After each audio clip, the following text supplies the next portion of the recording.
Os pesados portões de ferro do Polo Industrial de Manaus foram trancados com correntes enferrujadas. Do lado de fora, centenas de trabalhadores desesperados observavam a fábrica em silêncio, sem salários, sem respostas e sem futuro. Do lado de dentro, milhares de motocicletas, novinhas em folha, jaziam cobertas por uma espessa camada de poeira, fantasmas de uma linha de montagem que havia parado para sempre. Não houve aviso prévio, apenas o som oco do abandono brutal e definitivo. Como chegamos a este cenário desolador? Apenas alguns anos antes, a Kaczynski não era um cemitério de metal. Era o grande orgulho nacional sobre duas rodas. Fundada por uma verdadeira lenda da indústria brasileira, a marca havia conquistado o coração dos motociclistas com modelos icônicos como a Comet e a Mirage 250. Era a ousadia brasileira desafiando o monopólio das gigantes japonesas, entregando potência e paixão a preços acessíveis. Mas, em um piscar de olhos, esse império brilhante ruiu. De uma marca amada, transformou-se em sinônimo de pesadelo, deixando concessionárias falidas e clientes furiosos nas ruas. Como uma empresa com uma base tão sólida e posteriormente apoiada por um gigante asiático, pôde desmoronar de forma tão rápida, completa e cruel? A resposta não está em uma crise econômica global ou na falta de demanda do mercado. Está escondida em uma série de decisões catastróficas tomadas a portas fechadas em salas de reunião. Bem-vindos à história da queda da Kaczynski. Uma lição profunda sobre como a ganância, a má gestão e a obsessão por lucros rápidos podem destruir não apenas uma linha de produção, mas o ganha-pão e a confiança de milhares de pessoas. Para entender a magnitude da queda, precisamos primeiro olhar para as fundações. E a fundação da Kaczynski não foi erguida por um grupo de acionistas anônimos buscando lucros trimestrais rápidos, mas sim por um sonhador obstinado. O ano era 1999. O Brasil já se consolidava como um dos mercados de motocicletas mais vibrantes e promissores do mundo, mas as ruas falavam quase exclusivamente japonês. Honda e Yamaha reinavam absolutas, dividindo o território em um duopólio que parecia impenetrável, inabalável perante qualquer tentativa de concorrência. Foi exatamente nesse cenário de Golias que surgiu um Davi improvável, um senhor de 82 anos de idade, chamado Abraham Kaczynski. Quem era Abraham Kaczynski? No setor industrial brasileiro, seu nome já era uma verdadeira lenda viva. Durante décadas, ele construiu e comandou com mão de ferro a Cofap, transformando-a na maior fabricante de autopeças da América Latina. Kaczynski não era um burocrata de escritório. Era o tipo de líder raiz que conhecia o chão de fábrica como a palma da sua mão, que entendia o cheiro ácido do óleo lubrificante e o som rítmico do aço sendo forjado. Ele era um nacionalista industrial fervoroso, acreditando incondicionalmente na capacidade do Brasil de produzir tecnologia de ponta, não apenas de exportar commodities baratas. Em 1997, após uma longa e vitoriosa jornada, ele vendeu a Cofap.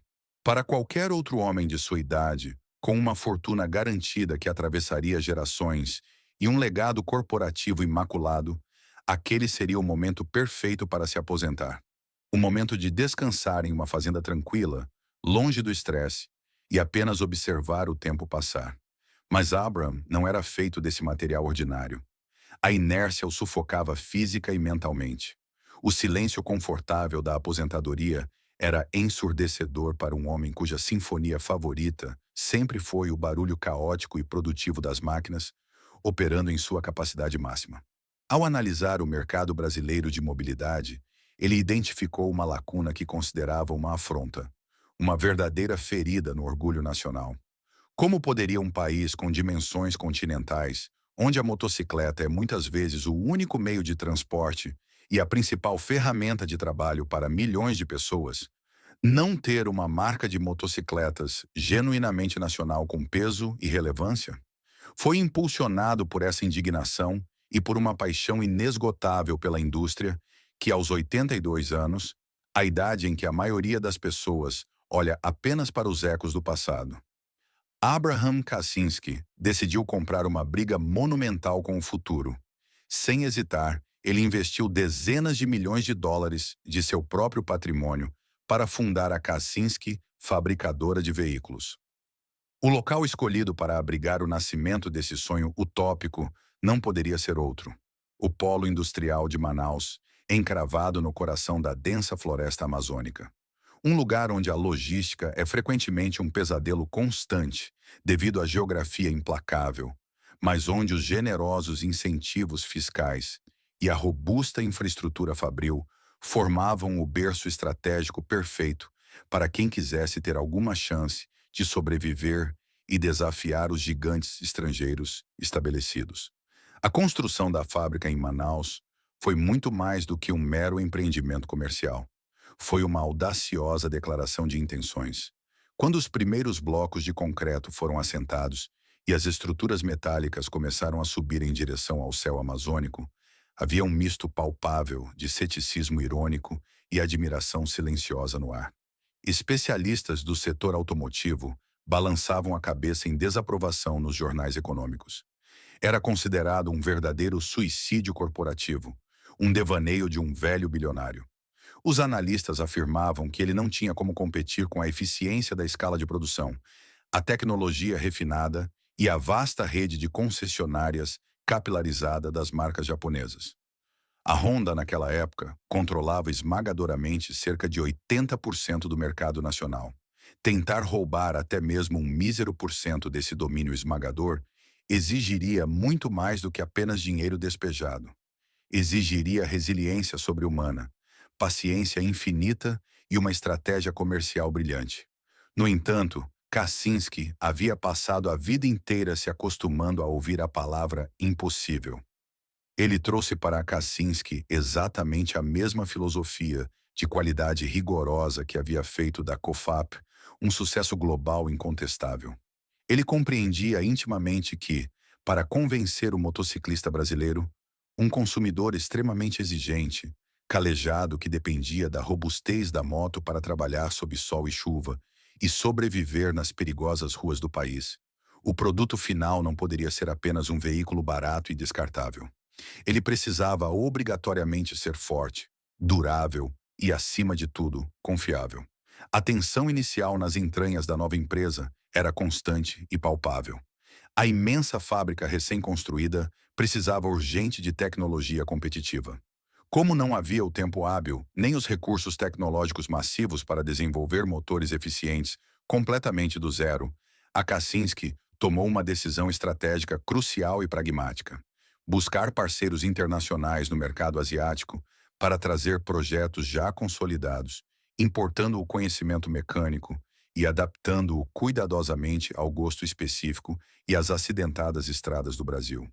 O objetivo primário não era ser apenas uma montadora de peças importadas, mas evoluir rapidamente para uma fabricante autêntica que entendesse a alma e as necessidades do piloto brasileiro. Lentamente, as luzes da espaçosa fábrica em Manaus se acenderam. As primeiras esteiras das linhas de montagem começaram a se mover com um zumbido promissor. Centenas de trabalhadores amazonenses, muitos dos quais viam naquela nova empresa a rara oportunidade de construir uma vida melhor e mais digna para suas famílias, vestiram os uniformes estampados com a nova marca com um orgulho incipiente e brilhante nos olhos. O desafio colocado diante deles era absolutamente colossal. A Kaczynski não estava apenas lançando modelos de motocicletas em um mercado saturado. Ela estava lançando um poderoso manifesto industrial. Um manifesto idealizado por um homem que, no crepúsculo de sua longa vida, apostava literalmente todas as suas fichas e seu prestígio inabalável na crença romântica de que o Brasil merecia e tinha a capacidade técnica de ter a sua própria voz no estrondoso ronco dos motores. O palco estava perfeitamente montado. O intrépido Davi brasileiro estava oficialmente na arena, de frente para os imbatíveis titãs japoneses. A batalha impiedosa pelas ruas do Brasil havia começado. Para enfrentar um império consolidado, você não ataca os muros mais altos de sua fortaleza. Você procura estrategicamente a porta dos fundos. A estratégia inicial de Abraham Kaczynski para penetrar no mercado brasileiro, historicamente dominado pelas marcas japonesas, foi um verdadeiro golpe de mestre em posicionamento de nicho. Ele tinha a sabedoria para entender que tentar competir diretamente vendendo motos utilitárias básicas de 125 cilindradas, o feijão com arroz das ruas, entregas e mototáxis, seria um banho de sangue financeiro irreparável.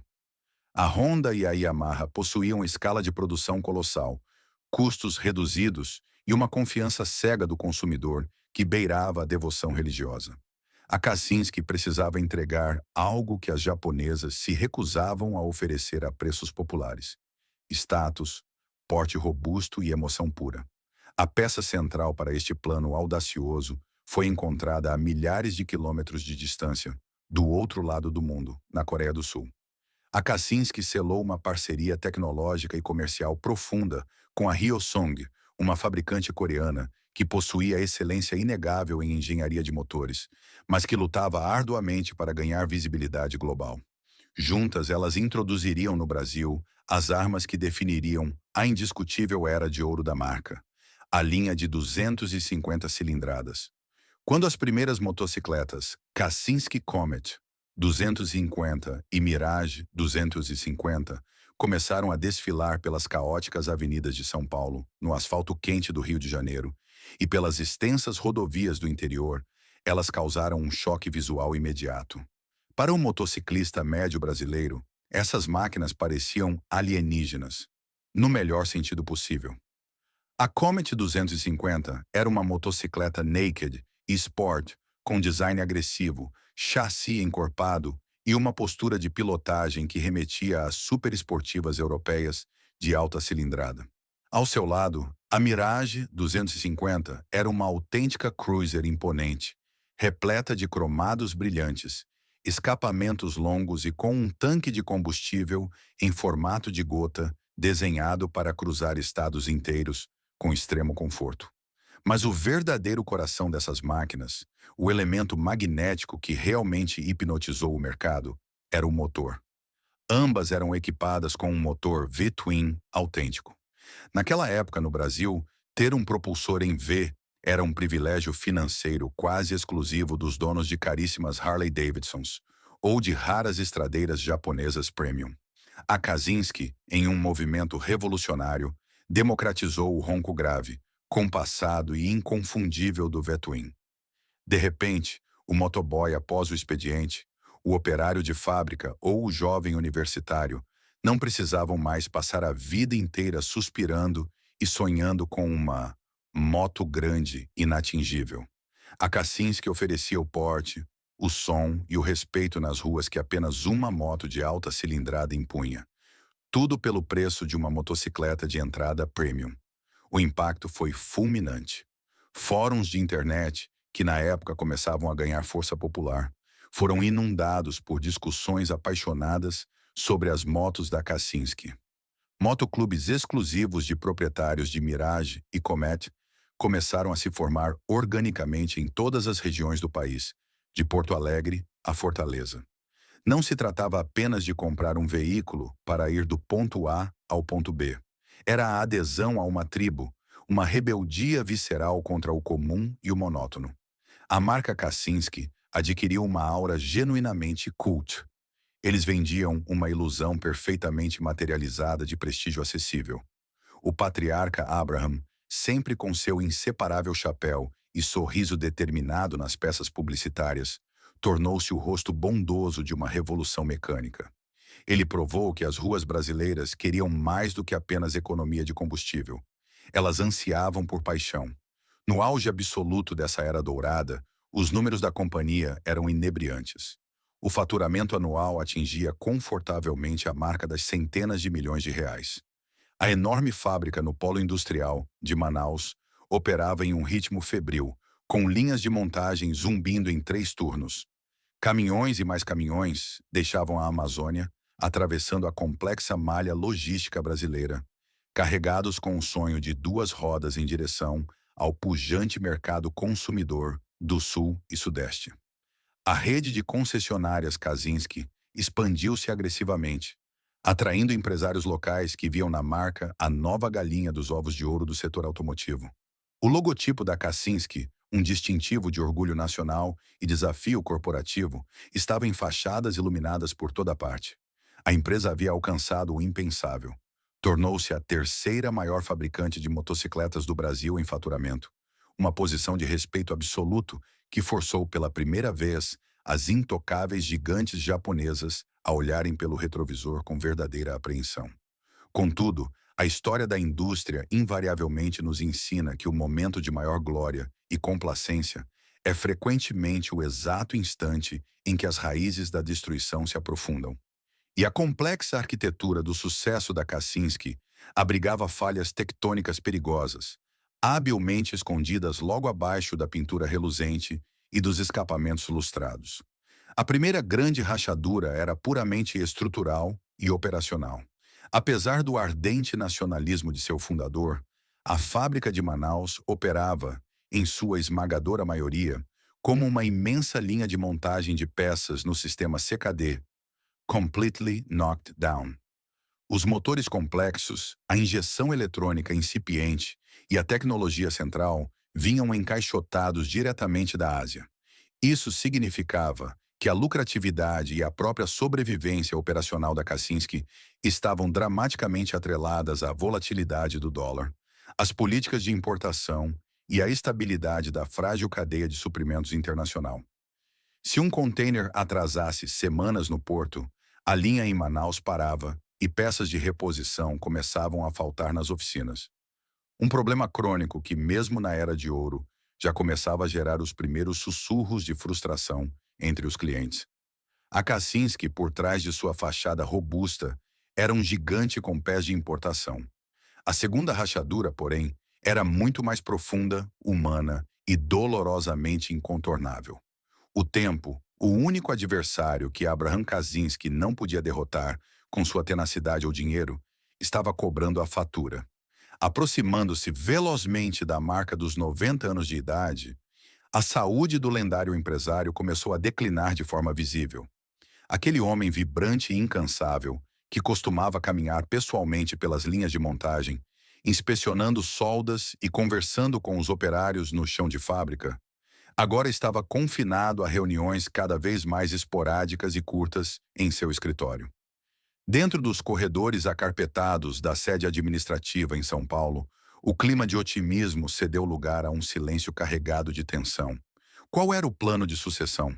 A família de Kaczynski não demonstrava o mesmo apetite feroz ou a vocação industrial visceral necessária para carregar aquele fardo logístico pesado no longo prazo.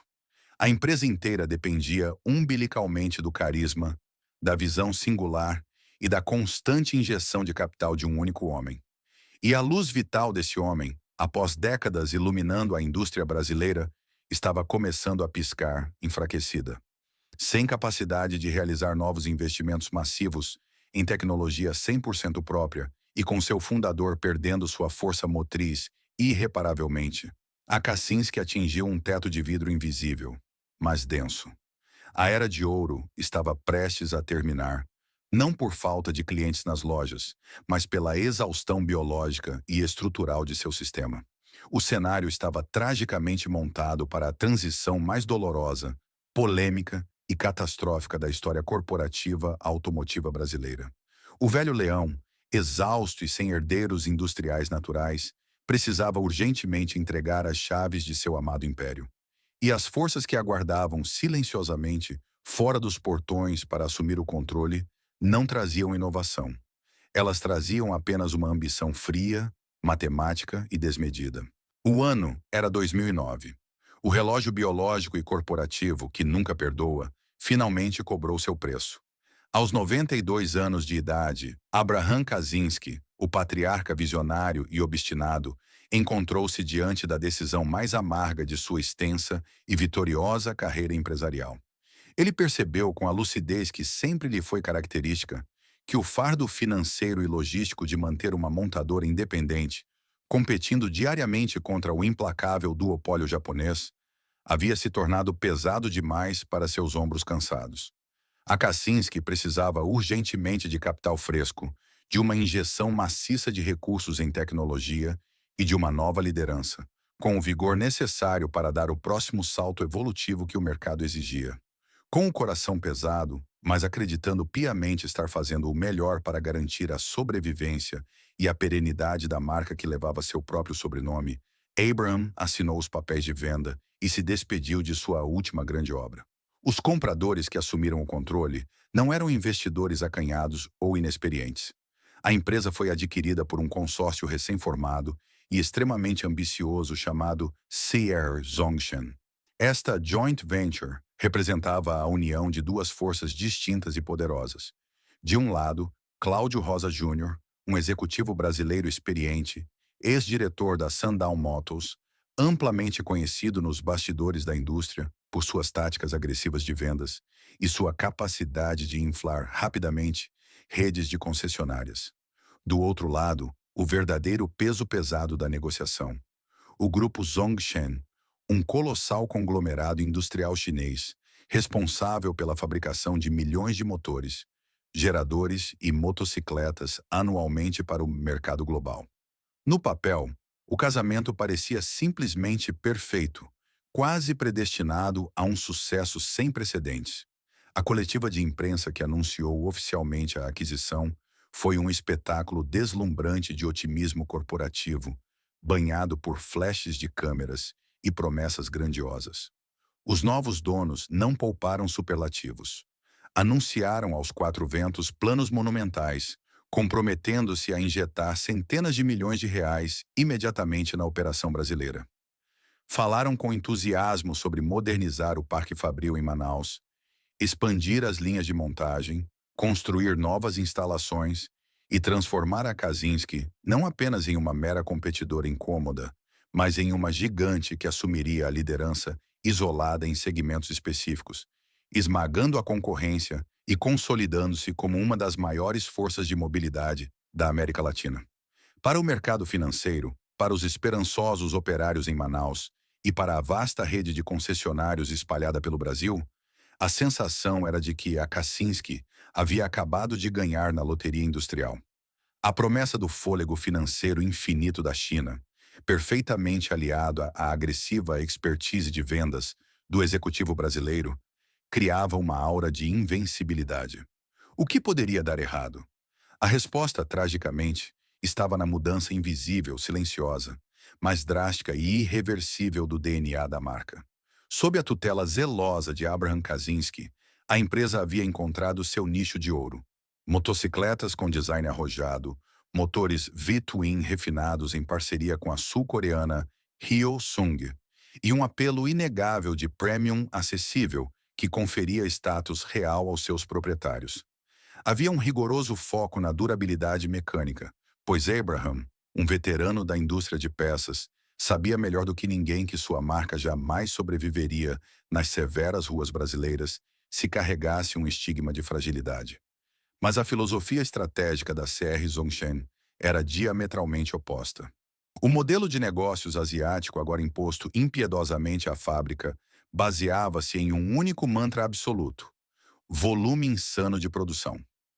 A nova diretoria não tinha o menor interesse em continuar vendendo apenas alguns milhares de motos exclusivas de 250 cilindradas para um público nichado e exigente. O objetivo deles era inundar as ruas brasileiras com centenas de milhares de veículos utilitários de baixa cilindrada, motonetas urbanas de baixo custo e até mesmo dezenas de modelos de scooters elétricas.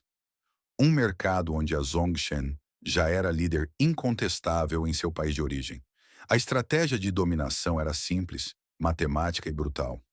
Importar em massa o portfólio genérico da China através de kits CKD, Completely Knocked Down. Colar o prestigiado e já consolidado emblema da Kaczynski nos tanques de combustível e vendê-los no Brasil a preços extremamente baixos. A meta era aniquilar a concorrência através de uma implacável guerra de preços nas bases da pirâmide de consumo. Esta foi a transferência fatal. Ao abraçar cegamente a política do volume desenfreado e da redução extrema dos custos de produção, a CR Zongshan cortou subitamente as raízes profundas que sustentavam a confiança do consumidor. Eles não estavam apenas trocando fornecedores ou otimizando a linha de montagem. Eles estavam descartando de forma deliberada o ativo mais valioso, frágil e irreplicável que o Sr. Abraham havia construído com suor, dinheiro e sangue durante uma década inteira: a reputação da Kaczynski. O padrão de qualidade, padrão Kaczynski, que antes exigia testes rigorosos antes de qualquer modelo chegar às ruas, foi rapidamente substituído pela urgência frenética de fechar contêineres e faturar notas fiscais. O choque cultural no chão de fábrica em Manaus foi imediato. Os operários, antes orgulhosos de montar robustos motores em V, agora viam-se pressionados a montar kits chineses visivelmente mais frágeis, onde os encaixes plásticos nem sempre eram perfeitos e o controle de qualidade começou a ser visto como um obstáculo burocrático que atrasava as metas diárias, em vez de um pilar inegociável. A semente da destruição não foi plantada por uma retração do mercado de crédito ou por uma crise econômica externa imprevista. Ela foi plantada ali, naquelas primeiras reuniões de diretoria da nova gestão, alimentada pela ganância desmedida de transformar uma reverenciada boutique de motocicletas em um genérico supermercado de duas rodas. Eles ignoraram completamente os perigos mortais de crescer rápido demais e de baratear o processo às custas da alma da máquina. O terreno estava preparado, e o pesadelo estava apenas começando a ganhar forma física nos úmidos galpões industriais da Amazônia. A poeira mal havia baixado sobre a assinatura dos contratos em 2009, quando a nova diretoria da Kaczynski, agora operando sob as ordens e o capital maciço do consórcio CR Zongshan, decidiu que era hora de mostrar suas garras ao mercado brasileiro. O planejamento estratégico pacato e focado na qualidade de nicho foi sumariamente engavetado. A ordem expressa vinda diretamente do alto escalão sino-brasileiro era absoluta e inegociável: dominar pelo volume, esmagar pela onipresença e forçar a marca goela abaixo da concorrência. A tática escolhida não foi uma evolução gradual do que já existia, mas sim uma campanha de choque e pavor comercial. De um dia para o outro, a modesta montadora transformou-se em uma máquina de marketing voraz. Dezenas de milhões de reais provenientes do vasto caixa chinês foram ejetados em campanhas publicitárias em massa. A Kaczynski invadiu o horário nobre da televisão aberta brasileira. A empresa assinou contratos milionários com celebridades de peso e apresentadores extremamente populares para associar a nova fase da marca à imagem de sucesso, modernidade e, acima de tudo, acessibilidade irrestrita. O slogan agressivo tentava convencer o público de que a exclusividade havia acabado e que agora ter um veículo 0 km na garagem era um direito de todos. Para dar suporte a essa retórica de dominação, o portfólio de produtos sofreu uma mutação radical e desordenada. A linha de montagem, que antes operava com poucos modelos bem estabelecidos, foi repentinamente submersa por um tsunami de novos projetos genéricos. A Kaczynski deixou de ser apenas a marca da Comet e da Mirage. Ela passou a vender absolutamente de tudo, atirando para todos os lados possíveis. Lançaram motonetas utilitárias de 110 cilindradas, como a Kaczynski Win, focadas em concorrer com a invencível Honda Bis. Inundaram o mercado com as chamadas cinquentinhas, os ciclomotores de 50 cilindradas que exploravam brechas temporárias na legislação de trânsito e dispensavam habilitação formal em muitas regiões do país. Não satisfeitos, mergulharam de cabeça no incipiente mercado de mobilidade sustentável, anunciando a Prima Electra, uma das primeiras scooters 100% elétricas a serem comercializadas em larga escala no Brasil. O catálogo chegou a ostentar mais de 20 modelos diferentes simultaneamente. O delírio de grandeza da diretoria atingiu seu ápice com anúncios faraônicos de expansão de infraestrutura. Eles não se contentaram apenas em tentar maximizar a capacidade da já complexa fábrica de Manaus. Em eventos de imprensa pomposos, com direito a maquetes virtuais e discursos políticos, anunciaram a construção de uma segunda fábrica colossal no município de Sapucaia, no interior do estado do Rio de Janeiro, com o objetivo ousado de produzir até 100 mil veículos elétricos por ano. Pouco tempo depois, falaram também sobre erguer um gigantesco complexo fabril no Ceará. O plano de negócios parecia ter sido desenhado por executivos que jogavam um jogo de tabuleiro, ignorando completamente as severas leis da gravidade econômica. E, por um breve, inebriante e perigoso período de pouco mais de um ano, a ilusão funcionou com perfeição cirúrgica. Os gráficos nas planilhas dos diretores em São Paulo dispararam verticalmente. Investidores locais, cegos pelo brilho das campanhas de TV, gastaram as economias de suas vidas para abrir novas concessionárias com a bandeira Kaczynski. A rede saltou vertiginosamente para centenas de pontos de venda espalhados pelo mapa. O faturamento inflou de forma artificial, impulsionado pelo abastecimento inicial dessas novas lojas. A Kaczynski parecia ter descoberto o santo graal do crescimento infinito. No entanto, aquele império em rápida expansão era, na realidade, um imenso castelo de cartas erguido sobre um pântano logístico. O que os relatórios mensais de vendas, repletos de setas verdes apontando para cima, e as campanhas publicitárias sorridentes ocultavam deliberadamente era a realidade insustentável que começava a engolir a operação nos bastidores.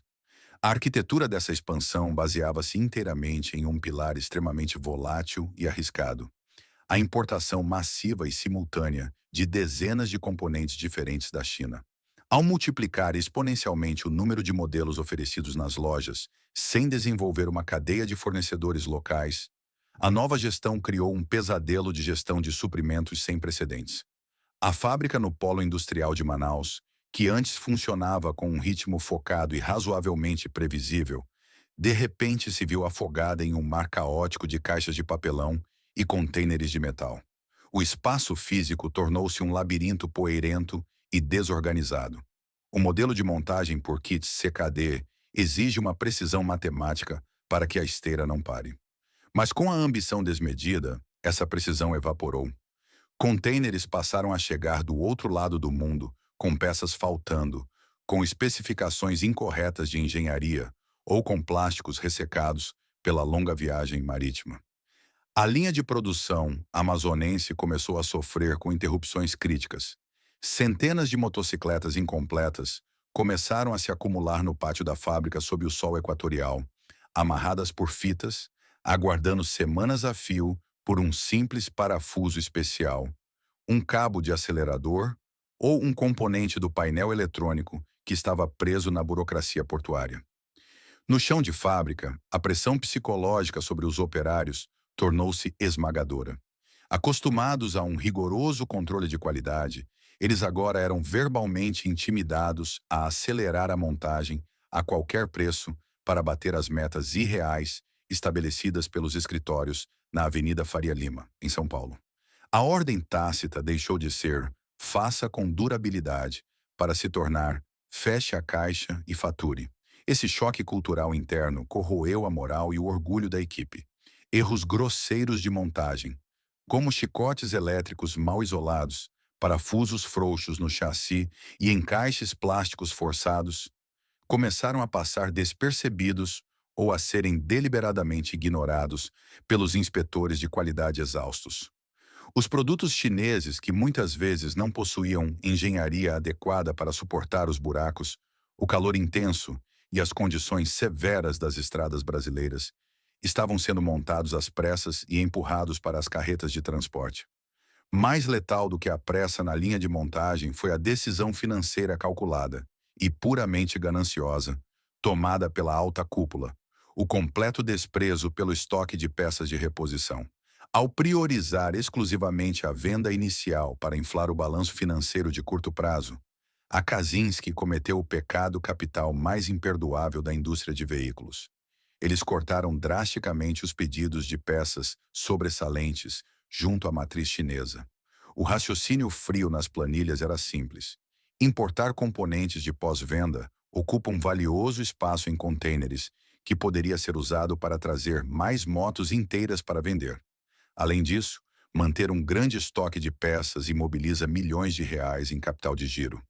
A ordem velada era vender a ilusão e deixar o cliente se virar com as consequências depois. Enquanto os executivos brindavam aos recordes de faturamento nos restaurantes mais caros de São Paulo e discursavam sobre como estavam revolucionando o mercado, um gigantesco e sombrio tsunami de problemas técnicos começava a se acumular nas ruas. A bomba relógio estrutural estava completamente armada e o pavio havia sido aceso. A fachada brilhante e ruidosa da expansão escondia um motor que já estava superaquecendo, fundindo e destruindo suas próprias engrenagens internas. A euforia dos números vazios estava prestes a colidir frontalmente com a realidade do asfalto. O asfalto brasileiro é, historicamente, um juiz severo e sem qualquer compaixão. Ele não se importa minimamente com campanhas publicitárias milionárias veiculadas no horário nobre da televisão, com celebridades sorridentes nos outdoors, ou com as projeções otimistas feitas por executivos engravatados em salas com ar-condicionado. E foi exatamente nas ruas castigadas, nas avenidas esburacadas e nas longas rodovias sob o sol inclemente do Brasil, que a ilusão de grandeza da Kaczynski colidiu de frente com a insuportável realidade física. As motocicletas recém-compradas, impulsionadas pela febre momentânea do crédito fácil e do marketing hipnótico, começaram a apresentar os reflexos diretos da produção apressada. No início, os proprietários notavam falhas que pareciam pequenos aborrecimentos. Um painel digital que apagava misteriosamente após uma chuva leve, carenagens de plástico rígido que vibravam de forma ensurdecedora e rachavam nos pontos de fixação, ou baterias de baixíssima qualidade que simplesmente descarregavam da noite para o dia, deixando trabalhadores atrasados. Eram sintomas claros de que os projetos importados em massa não haviam passado por qualquer tropicalização ou adaptação rigorosa às severas condições de uso do motociclista nacional. No entanto, o que deveria ser um procedimento simples e indolor de conserto acobertado pela garantia de fábrica, transformou-se quase imediatamente em um verdadeiro calvário psicológico e financeiro para o consumidor. Lembra-se daquela decisão matemática e fria, tomada nos escritórios da diretoria em São Paulo, de cortar drasticamente a importação de peças de reposição para economizar espaço nos contêineres e capital de giro? Esse erro brutal de cálculo na planilha de custos explodiu como uma granada de fragmentação diretamente no colo dos proprietários e dos gerentes das concessionárias. Quando um cliente frustrado e preocupado levava sua moto com defeito para a oficina autorizada, ele não encontrava a eficiência prometida pelos comerciais. Em vez disso, deparava-se com um cenário desolador. Prateleiras de estoque assustadoramente vazias. Um simples cabo de embreagem rompido, uma pastilha de freio com desgaste prematuro, um estator defeituoso ou um relé de partida queimado eram problemas suficientes para transformar uma motocicleta 0 km, pela qual o cliente ainda pagaria carnês por 3 ou 4 anos, em um pesado e inútil enfeite de garagem. Os mecânicos das lojas, completamente de mãos atadas pela falta de suporte logístico da matriz, eram obrigados a olhar nos olhos de trabalhadores. Motoboys que dependiam visceralmente daquele veículo para colocar comida na mesa, estudantes que precisavam cruzar a cidade à noite e dar a pior resposta possível. Não temos a peça no Brasil. Fizemos o pedido para a fábrica, que fará o pedido para a China. Não há a menor previsão de entrega. Dias de espera se transformavam rapidamente em semanas de agonia. Semanas se arrastavam para meses sufocantes. Os pátios nos fundos das concessionárias Kaczynski, antes limpos e organizados para revisões rápidas, converteram-se rapidamente em imensos cemitérios improvisados de motos imobilizadas, cobertas de lona e poeira. Para tentar aplacar a fúria incontrolável de um cliente que ameaçava chamar a polícia ou destruir a recepção, um gerente desesperado muitas vezes ordenava que a oficina praticasse o canibalismo mecânico. Retiravam uma peça essencial de uma motocicleta 0 km, exposta brilhando no showroom, para consertar a moto defeituosa do cliente furioso, criando um ciclo vicioso, ilegal e insustentável. A frustração fervia em temperaturas críticas nas salas de espera de todo o país. O consumidor brasileiro sentia-se profundamente traído, abandonado à própria sorte no exato momento em que mais precisava do abraço da marca. Se essa revolta em massa tivesse ocorrido na década de 80 ou 90, talvez a diretoria da CR Zhongshan ainda conseguisse abafar ou mascarar a crise localmente por mais algum tempo, gastando ainda mais dinheiro em cadernos de classificados de jornais. Mas o calendário já marcava o início da década de 2010. Estávamos testemunhando a era de ouro da consolidação das redes sociais e do poder absoluto de sites de defesa do consumidor, como o Reclame Aqui. A internet, que não perdoa atrasos e não apaga memórias, provou ser um tribunal rápido, impiedoso e letal para marcas que optam por virar as costas para quem assina seus cheques. Fóruns online e comunidades virtuais, que apenas alguns anos antes funcionavam como apaixonados fã-clubes, exaltando a qualidade dos motores V-Twin originais e o respeito pela figura folclórica de Abraham Kaczynski, sofreram uma metamorfose sombria. Transformaram-se da noite para o dia em verdadeiros muros de lamentações digitais e grupos de apoio para vítimas de um desastre comercial.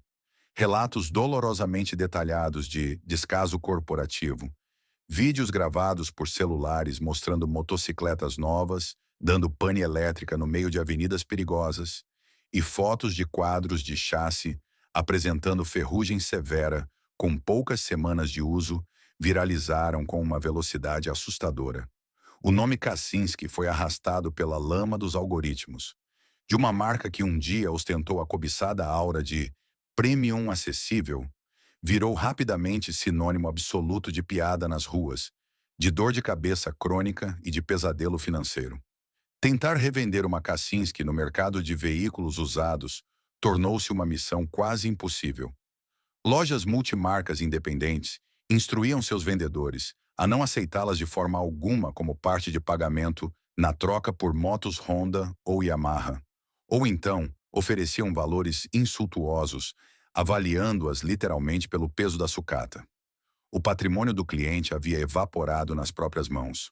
O efeito dominó dessa aniquilação completa de reputação pública esmagou de forma cruel e direta a linha de frente de defesa da empresa. A vasta rede de concessionárias. Aqueles mesmos empresários locais, investidores entusiasmados que haviam acreditado nos vídeos motivacionais de vendas e que haviam hipotecado suas casas e investido as economias de uma vida inteira para erguer lojas com os letreiros luminosos da marca, agora viam seus sonhos afundarem rapidamente em um mar viscoso de processos judiciais, multas no Procon e ameaças físicas de consumidores enfurecidos. Eles eram os rostos visíveis da tragédia, os escudos humanos no balcão de atendimento, obrigados a absorver a fúria diária enquanto tentavam, inutilmente, buscar socorro na hierarquia superior. Quando esses lojistas em desespero ligavam para a sede administrativa em São Paulo, implorando por caixas de peças de reposição, por garantias honradas ou por reembolso das motos devolvidas por decisão judicial, encontravam apenas telefones mudos, executivos misteriosamente e permanentemente em reunião, ou um silêncio corporativo gélido e covarde, incapazes de consertar as motos vendidas e com as vendas de unidades novas despencando violentamente para zero. Afinal, ninguém com acesso à internet ousava comprar uma Kaczynski naquele momento. A hemorragia financeira nas lojas tornou-se fatal. As concessionárias começaram a falir e fechar as portas em um ritmo pandêmico. Em centenas de cidades pelo interior do Brasil, os clientes acordavam de manhã e descobriam que a loja espaçosa onde haviam financiado sua moto poucos dias antes estava trancada, escura, com o letreiro arrancado e uma triste placa de "aluga-se" colada na vitrine empoeirada. Milhares de consumidores tornaram-se subitamente órfãos mecânicos absolutos. A ilusão pirotécnica do crescimento infinito havia evaporado instantaneamente sob o calor abrasador da indignação pública. A estrutura central do chassi da empresa já estava completamente trincada, e nenhuma campanha de marketing genial, por mais cara que fosse, seria capaz de colar novamente a confiança estilhaçada de um país inteiro. O colapso comercial nas ruas estava não apenas delineado, mas decretado sem possibilidade de recurso. Agora, Era apenas uma questão de meses até que essa gangrena logística e financeira irreparável subisse incontrolavelmente pela espinha dorsal da empresa e atingisse o coração, até então pulsante, de todo o império. As outrora ruidosas linhas de montagem isoladas no polo industrial de Manaus. Enquanto as concessionárias queimavam na linha de frente sob a fúria implacável dos consumidores e o Tribunal da Internet proferia sua sentença condenatória, o verdadeiro incêndio estrutural consumia o coração da Kaczynski de dentro para fora. A crise de reputação nas ruas rapidamente se metamorfoseou em um colapso financeiro de proporções catastróficas. A estratégia agressiva e quase suicida de priorizar o volume de vendas em absoluto, detrimento da qualidade dos produtos e do pós-venda, havia criado um buraco negro letal no fluxo de caixa da empresa. Sem conseguir vender novas unidades, com pátios de lojas abarrotados de estoques encalhados e afogados em uma enxurrada de devoluções judiciais, o dinheiro simplesmente parou de entrar. A primeira veia vital a ser sumariamente cortada foi a dos fornecedores. A complexa rede de empresas parceiras, tanto nacionais quanto internacionais, que fornecia componentes menores, tintas automotivas, fluidos e essenciais serviços logísticos para a monumental fábrica no polo industrial de Manaus, começou a sofrer com calotes sucessivos e prolongados. Faturas de alto valor venciam e acumulavam poeira nas mesas da contabilidade nos luxuosos escritórios em São Paulo. Como uma resposta imediata, previsível e pautada no puro instinto de autopreservação, esses fornecedores cruzaram os braços e começaram a fechar as torneiras. Sem crédito no mercado, nenhum parafuso a mais cruzaria os portões da fábrica. Simultaneamente, a aclamada joint venture CR Zongshan, que apenas alguns anos antes havia sido exaustivamente celebrada pela imprensa como um casamento indestrutível entre a sagacidade comercial brasileira e o imensurável poderio industrial chinês, começou a se fragmentar e ruir sob a imensa e esmagadora pressão financeira. As reuniões de diretoria, que no passado eram frequentemente regadas a champanhe, sorrisos largos e discursos de expansão territorial, transformaram-se em autênticos e tóxicos campos de batalha corporativos. Executivos brasileiros e altos representantes da matriz chinesa trancavam-se em salas fechadas não para buscar soluções para a crise, mas para trocar acusações mútuas, ríspidas e amargas. De um lado, a culpa era jogada na suposta falta de flexibilidade da China e na baixa qualidade crônica dos lotes de peças enviadas da Ásia, que estariam minando a aceitação do mercado nacional. Do outro lado, os parceiros asiáticos apontavam o dedo para a má gestão local, a profunda falta de planejamento logístico, o absoluto descontrole nos gastos exorbitantes com campanhas de publicidade televisiva e a incapacidade estrutural de sustentar a expansão. Em meio a essa guerra fria, corporativa e destrutiva, a contínua injeção de capital externo prometida no início da parceria secou completamente. A Kaczynski foi, de fato, abandonada à própria sorte no campo de batalha, sangrando profusamente sem que nenhum dos pais da nova gestão estivesse disposto a assumir a responsabilidade e aplicar um torniquete financeiro para salvá-la. A milhares de quilômetros de distância das confortáveis e espelhadas salas de reunião da cúpula em São Paulo, o impacto visceral desse sangramento interno financeiro atingiu o chão de fábrica em Manaus de forma brutal, crua e profundamente desumana. A linha de montagem, que nos seus tempos áureos havia zumbido ininterruptamente em 3 turnos, sob o olhar atento, severo e orgulhoso do fundador Abraham Kaczynski, começou a sofrer de espasmos agonizantes. A crônica falta de peças essenciais forçava paradas de produção não programadas, que inicialmente duravam horas, depois evoluíam para dias angustiantes e logo se transformaram em semanas inteiras de ociosidade forçada. Mas a escassez de componentes metálicos e plásticos era apenas um leve prelúdio do verdadeiro pesadelo social que estava por vir. O fluxo de caixa seco atingiu diretamente o pão na mesa e a dignidade das famílias. A partir do final de 2012 e adentrando o sombrio ano de 2013, o sagrado dia do pagamento dos salários começou a atrasar de forma sistemática. Primeiro foram apenas alguns dias de tensão. Depois, benefícios cruciais para a subsistência das famílias operárias, como os essenciais vales alimentação, os auxílios de transporte e o plano de saúde coletivo, foram cortados de forma abrupta, unilateral e sem qualquer aviso prévio decente por parte da diretoria. A angústia sufocante apoderou-se rapidamente dos galpões do polo industrial. Para os orgulhosos trabalhadores amazonenses, muitos dos quais dedicavam suas vidas à montagem daquelas máquinas e dependiam exclusivamente daquele dinheiro suado para comprar a cesta básica, pagar o aluguel no final do mês e manter a estabilidade de seus lares, o atraso salarial não era apenas um número vermelho em uma distante planilha de Excel. Era uma crise existencial desesperadora, uma humilhação profunda. O chão de fábrica, antes um ambiente vibrante de camaradagem operária, cheiro de óleo limpo e forte orgulho produtivo, tornou-se rapidamente um caldeirão perigoso de tensão insuportável e revolta plenamente justificada. Máquinas enormes e pesadas, avaliadas em milhões de reais, ficavam paradas como monumentos fúnebres nos corredores mantidos na penumbra para economizar energia elétrica da concessionária local. O som rítmico, acelerado e vibrante das esteiras rolantes e das parafusadeiras pneumáticas foi dolorosa e lentamente substituído pelo eco silencioso da incerteza e pelos murmúrios preocupados nos vestiários.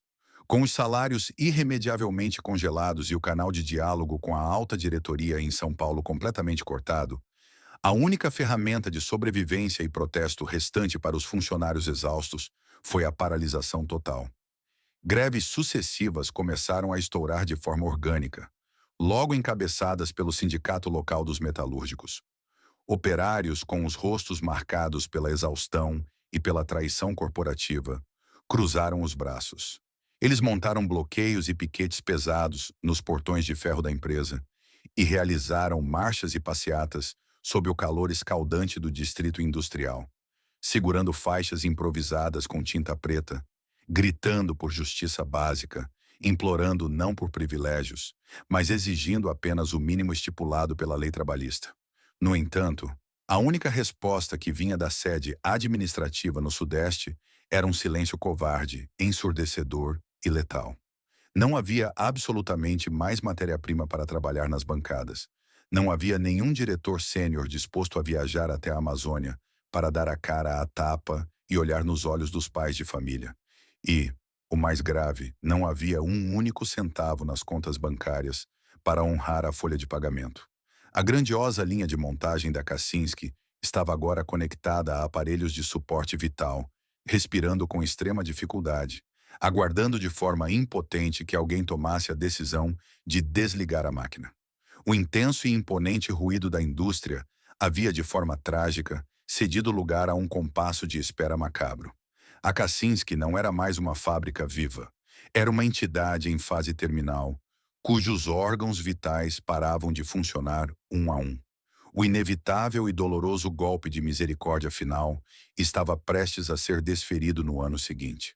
O ano de 2013 arrastava-se para o seu final melancólico, e o polo industrial de Manaus testemunhava a lenta e dolorosa asfixia de um dos seus antigos orgulhos. A Kaczynski não morreu com uma explosão repentina ou com um grande anúncio dramático na imprensa financeira. Ela expirou aos poucos, sufocada pela própria incompetência de sua gestão e pela mais pura covardia corporativa. Nas imensas dependências da vasta fábrica, a energia elétrica e o fornecimento de água potável começaram a ser cortados com frequência devido à absoluta falta de pagamento às concessionárias locais.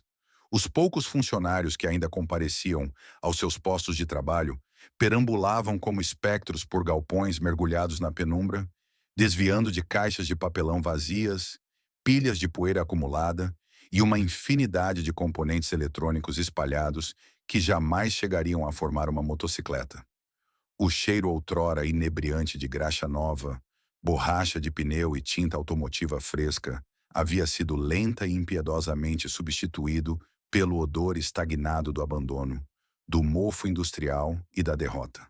Longe do calor úmido da floresta amazônica, nos espelhados e luxuosos escritórios da Avenida Faria Lima, No coração financeiro de São Paulo, o cenário era de uma fuga silenciosa, calculada e vergonhosa. A badalada Joint Venture CR Zongshen, que outrora havia garantido dominar as ruas da América Latina com um poderio inabalável, desintegrou-se na prática. De forma estarrecedora, não houve um pedido formal e imediato de recuperação judicial para tentar reorganizar as dívidas e salvar a operação. Tampouco houve comunicados oficiais de falência para tranquilizar ou ao menos orientar um mercado em pânico. Em vez de enfrentar a catástrofe que eles mesmos haviam desenhado de frente, os membros da alta cúpula simplesmente começaram a esvaziar suas gavetas. Reuniões de emergência foram canceladas indefinidamente. Os diretores e representantes do colossal grupo chinês empacotaram seus pertences, embarcaram em voos internacionais de volta para a Ásia e cortaram de forma cirúrgica todo e qualquer canal diplomático com a moribunda operação brasileira. A diretoria nacional, por sua vez, isolou-se atrás de densas barreiras de proteção jurídica, terceirizando o desastre em andamento para escritórios de advocacia caríssimos que, convenientemente, não tinham nenhuma resposta concreta para dar à imprensa ou ao público. Essa ausência deliberada de um fim oficial e documentado era, sem dúvida, a tortura psicológica mais cruel e sádica possível para quem ainda dependia da empresa. Fornecedores de médio porte, com milhões de reais acumulados a receber e à beira da própria falência, batiam violentamente em portas duplas trancadas.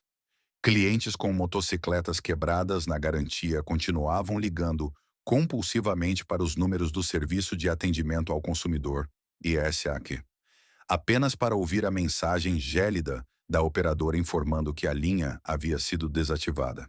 Mas as verdadeiras vítimas, os que mais sangraram com esse limbo corporativo asfixiante, foram indiscutivelmente os operários de Manaus. Sem que demissões formais fossem devidamente homologadas no Ministério do Trabalho, esses profissionais não podiam sequer realizar o saque do Fundo de Garantia do Tempo de Serviço, FGTS, a que tinham direito, ou dar entrada no seguro-desemprego para tentar, pelo menos, colocar um prato de comida na mesa para suas famílias. Estavam presos, legal e burocraticamente, a um cadáver corporativo apodrecendo a céu aberto. Eram legalmente proibidos de fechar o ciclo e buscar novos empregos, enquanto a empresa fantasma não se dignasse a assinar os atestados de óbito trabalhistas. A Kaczynski tornou-se, nos últimos meses de sua vida, um gigantesco navio fantasma à deriva. A tripulação foi sumariamente largada no convés, acorrentada aos mastros pesados, enquanto os capitães engravatados fugiam sorrateiramente no meio da noite, usando os únicos botes salva-vidas disponíveis.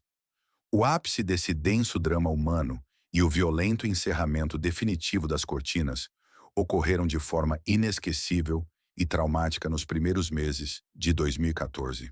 Em uma manhã cinzenta, úmida e chuvosa, típica do clima equatorial da região, centenas de trabalhadores amazonenses acordaram de madrugada, embarcaram no transporte público precário e lotado e dirigiram-se mecanicamente para o endereço industrial, onde durante quase uma década construíram suas carreiras, depositaram seu suor e tiraram o sustento diário de seus lares. No fundo de seus corações, muitos ainda alimentavam a frágil e ingênua esperança de que um acordo de resgate de última hora tivesse sido magicamente assinado, de que os salários sistematicamente atrasados há meses cairiam finalmente em suas contas bancárias, quase zeradas, e de que as familiares esteiras de montagem voltariam a zumbir com a força da indústria nacional. No entanto, a realidade do asfalto foi um soco no estômago. Ao chegarem à calçada da entrada principal do imponente complexo fabril, depararam-se com uma cena fria e estéril que ficaria eternamente gravada em suas retinas como o símbolo máximo, palpável e inquestionável da traição do grande capital. Os largos portões de ferro verde, que outrora se abriam rotineiramente, com majestade, para dar passagem a intermináveis comboios de carretas, carregadas de motocicletas, 0 km, prontas para invadir o Brasil, estavam brutalmente cerrados. Grossas correntes de aço e cadeados gigantes, recém-comprados e instalados sorrateiramente na calada da noite anterior, por ordens de figuras invisíveis, barravam qualquer tipo de acesso. Do lado de fora, a segurança terceirizada, também insegura quanto ao próprio futuro, observava impassível e orientada a não permitir a entrada de uma única alma. Do lado de dentro, o silêncio era tão absoluto que se tornava ensurdecedor. Era um silêncio tumular. Não havia um gerente de recursos humanos presente no local para olhar nos olhos daquelas pessoas e entregar as carteiras de trabalho devidamente assinadas e regularizadas. Não havia um único diretor de alto escalão com a coragem moral para pegar um megafone, fazer um discurso de encerramento honesto, pedir desculpas pela gestão catastrófica ou assumir publicamente a responsabilidade pela destruição daquele patrimônio.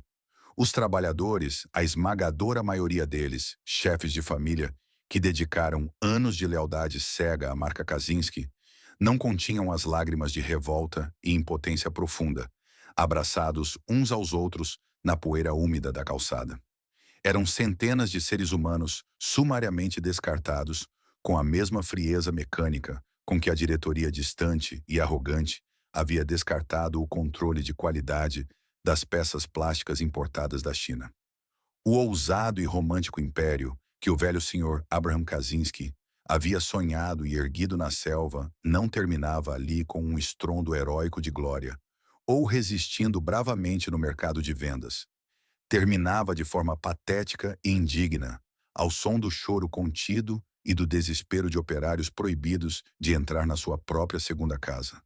Além daqueles portões de ferro grossos e irreversivelmente trancados, milhares de motocicletas incompletas, quadros metálicos expostos, motores empilhados e dezenas de milhares de peças encaiotadas ficaram para trás, abandonadas à própria sorte, fadadas a enferrujar e apodrecer lentamente sob o impiedoso e corrosivo clima amazônico.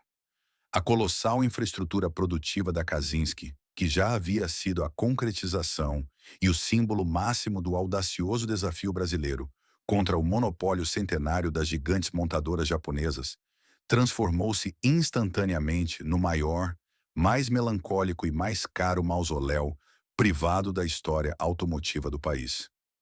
A imensa linha de montagem deu seu último suspiro elétrico imperceptível e, finalmente, as gigantescas prensas hidráulicas e braços robóticos calaram-se para todo o sempre. A icônica e saudosista Era de Ouro, marcada pelo som grave, imponente e compassado dos cobiçados motores V-Twin, havia sido violentamente silenciada. E em seu lugar ficou apenas o eco oco, frio e assustador do total abandono corporativo. O silêncio que se abateu sobre a fábrica da Kaczynski no Polo Industrial de Manaus no início de 2014 não foi temporário. Ele se tornou sepulcral e eterno. Com o passar dos anos, o gigantesco complexo industrial, outrora um formigueiro humano pulsante de atividade, esperança e orgulho nacional, transformou-se lentamente em uma das mais sombrias e melancólicas ruínas modernas da Amazônia. A natureza, implacável e incansável, começou a reivindicar seu território de volta. Trepadeiras densas e musgos escuros começaram a escalar as paredes de concreto desbotado. O imenso letreiro com o logotipo da Kaczynski, antes brilhantemente iluminado e visível a quilômetros de distância, como um farol de desenvolvimento, teve suas letras acrílicas rachadas por tempestades e descoloridas pelo sol equatorial inclemente. O distrito industrial seguiu em frente, com fábricas japonesas e europeias batendo recordes de produção ao redor.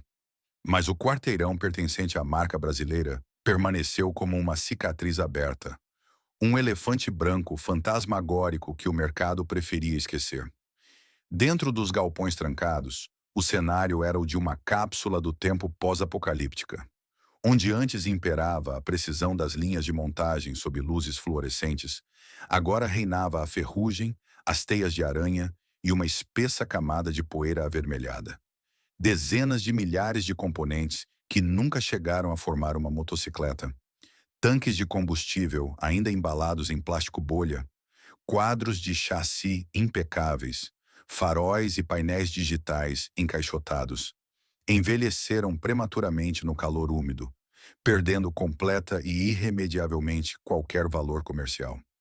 Enquanto o prédio apodrecia fisicamente no norte do país, uma batalha invisível, desgastante e fria travava-se nos tribunais espalhados por todo o Brasil. A massa falida da Kaczynski tornou-se o epicentro de um labirinto jurídico intransponível. De um lado, centenas de ex-funcionários desesperados acumulavam pastas e mais pastas de processos trabalhistas, lutando bravamente por indenizações básicas, pelo FGTS retido e pelos últimos salários nunca depositados. O tempo, no entanto, é um inimigo cruel para quem tem fome. Muitos desses operários adoeceram, perderam suas casas ou tiveram que recomeçar a vida do zero em subempregos precários, carregando para sempre a amargura de terem sido descartados como peças defeituosas. Do outro lado, o governo federal cobrava milhões em impostos sonegados, e uma legião de fornecedores tentava, em vão, recuperar parcelas minúsculas do prejuízo monumental que quase os levou à bancarrota junto com a montadora. Anos mais tarde, a justiça finalmente determinou que os parcos restos mortais físicos da empresa fossem levados a leilão para tentar pagar uma fração irrisória desse abismo de dívidas. O espetáculo do leilão foi a última, definitiva e mais dolorosa humilhação da marca. Máquinas de altíssima precisão, robôs de solda de última geração e prensas hidráulicas importadas, que outrora representaram o ápice tecnológico sonhado por Abraham Kaczynski, foram arrematadas a preço de sucata. Compradores de ferro velho pesavam equipamentos industriais complexos em balanças de carga, apagando para sempre o valor de engenharia daqueles bens. A história da marca estava literalmente sendo desmembrada, retalhada e vendida àquilo. Fora dos muros decrépitos da fábrica, os fantasmas da Kaczynski assombravam as ruas de todas as cidades brasileiras. Os amplos pontos comerciais que um dia abrigaram as reluzentes concessionárias da marca haviam desaparecido. Agora eram padarias, farmácias, agências bancárias ou igrejas. Apenas os suportes metálicos enferrujados e vazios nas fachadas lembravam que ali, em um passado não muito distante, havia sido vendido o sonho das duas rodas. Para os empresários e lojistas que haviam hipotecado suas vidas na rede de concessionárias, restou apenas o nome negativado nos órgãos de proteção ao crédito e uma avalanche de processos judiciais movidos por clientes furiosos nas costas. Mas os fantasmas mais barulhentos e persistentes dessa tragédia corporativa eram, sem dúvida, as milhares de motocicletas que continuavam rodando, ou melhor, sobrevivendo, pelas ruas do país. Os proprietários das Kaczynski tornaram-se os verdadeiros órfãos da mobilidade brasileira. Sem acesso a peças de reposição originais e com o fechamento total da fábrica, esses motociclistas foram forçados a criar uma rede paralela de improviso extremo. Fóruns de internet, que na Era de Ouro serviam para organizar viagens de fim de semana com as imponentes Mirage 250, transformaram-se em verdadeiros guias de sobrevivência mecânica. Mecânicos independentes criavam tutoriais apelando para a criatividade nascida do puro desespero. Adaptavam pastilhas de freio de carros populares compactos nas motos esportivas, serravam cabos de embreagem de modelos Honda para caber nas Comet e soldavam chicotes elétricos caseiros em sistemas de injeção que haviam apagado para sempre. Pilotar uma Kaczynski deixou de ser um símbolo de status, potência ou rebeldia. Tornou-se um ato de pura resistência financeira, um fardo pesado de carregar. Nos semáforos, as antes invejadas motocicletas V-Twin agora atraíam olhares de pena ou piadas cruéis de outros motociclistas. O valor de revenda despencou para o abismo. As motos valiam muito mais se fossem desmontadas e vendidas peça por peça no mercado paralelo de sucatas do que se estivessem inteiras e com a documentação em dia. O orgulho havia virado poeira. A ilusão havia se estilhaçado completamente, deixando apenas cicatrizes de metal retorcido espalhadas por toda a malha asfáltica do Brasil. Quando a poeira de uma catástrofe industrial dessa magnitude finalmente assenta, é fácil e tentador para o mercado financeiro medir as perdas apenas em números frios. Dezenas de milhões de reais em dívidas bancárias, dezenas de milhares de metros quadrados de galpões brutalmente abandonados, milhares de máquinas de precisão corroídas pela ferrugem. Mas o verdadeiro custo da queda da Kaczynski, o abismo real dessa tragédia, jamais poderá ser tabulado de forma justa em uma planilha de falência. O custo mais denso, pesado e doloroso foi pago integralmente com a moeda da vida humana e da confiança social. Foram os operários amazonenses que dedicaram os anos mais produtivos de sua juventude e de sua força vital àquela linha de montagem, apenas para terminarem com as mãos calejadas e vazias, expulsos de sua própria fábrica, sem o direito a uma despedida digna ou ao seu acerto trabalhista. Foram os pequenos e médios empreendedores, de norte a sul do Brasil, que acreditaram piamente no sonho grandioso vendido pela marca e acabaram perdendo o patrimônio de gerações de suas famílias para arcar com os prejuízos de lojas fechadas e processos de clientes furiosos. Foram, sobretudo, os consumidores comuns, o trabalhador diário, o estudante, o motoboy, que confiaram suas economias suadas, muitas vezes comprometendo a renda de anos em financiamentos longos, para adquirir um veículo que rapidamente se transformou de uma ferramenta de libertação em uma angustiante armadilha financeira. Essa tragédia multifacetada ganha contornos ainda mais amargos e irônicos quando justaposta à figura monumental e saudosista de seu fundador original. Abraham Kaczynski definitivamente não era um santo ou um homem livre de falhas empresariais em sua longa vida, mas sua bússola moral na indústria sempre apontou com firmeza para o compromisso inegociável com a máquina durável e com o respeito intrínseco ao trabalhador e ao consumidor. Quando ele fundou a montadora aos 82 anos de idade, seu objetivo principal e romântico era cravar a bandeira do talento brasileiro em um mercado amplamente dominado por estrangeiros, provando que a engenharia nacional era capaz de fazer mais e melhor. Ele havia construído a gigante Cofap com suor e integridade e tentou infundir esse exato mesmo DNA resistente na Kaczynski. O fato sombrio de que o seu próprio sobrenome, outrora o sinônimo absoluto de peças automotivas de excelência na América Latina, terminou arrastado e manchado no centro do maior escândalo de irresponsabilidade gerencial e logística do setor de duas rodas no Brasil, é sem dúvida a ironia mais cruel da história corporativa contemporânea do país. A autópsia minuciosa do fracasso da gestão da CR Zongshen revela um tumor letal, infelizmente muito comum no capitalismo moderno, a miopia administrativa e a obsessão doentia pelo lucro imediato a qualquer custo. Os executivos sino-brasileiros que assumiram o controle cometeram o erro arrogante e imperdoável de subestimar a inteligência e a exigência do consumidor brasileiro. Eles acreditaram de forma cega e gananciosa que o marketing agressivo, ancorado em celebridades na televisão e preços artificialmente baixados no balcão, seria mais do que suficiente para mascarar produtos de qualidade duvidosa e a total e irresponsável ausência de um plano real de pós-venda. Eles ignoraram deliberadamente a regra de ouro implacável da indústria automotiva. Um veículo não é um bem de prateleira descartável. É uma ferramenta essencial de sobrevivência que exige manutenção, previsibilidade e, acima de qualquer outra coisa, confiança absoluta na marca que o produziu. O trauma deixado pelo colapso da Kaczynski foi tão profundo que alterou silenciosamente o comportamento de consumo em todo o território nacional. Durante muitos anos após a queda vertiginosa da marca, qualquer nova montadora asiática ou europeia que tentasse ingressar de forma independente no mercado brasileiro enfrentava uma parede colossal de ceticismo. O motociclista brasileiro, duramente escaldado pela traição da Kaczynski, tornou-se extremamente conservador, refugiando-se quase que instintivamente na segurança previsível das gigantes japonesas.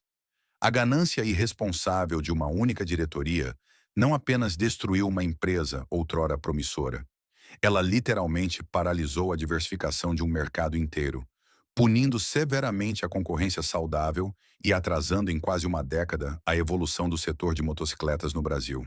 O legado histórico da Kaczynski, portanto, não repousa hoje em suas antigas motos clássicas V-Twin, que ainda sobrevivem graças à teimosia de colecionadores nostálgicos.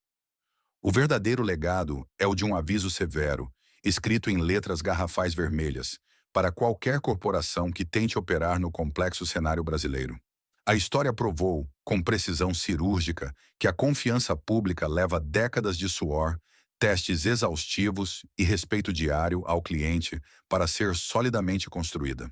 Contudo, ela pode ser implacavelmente incinerada em apenas poucos meses por decisões equivocadas, frias e puramente financeiras tomadas no isolamento de uma sala de reuniões.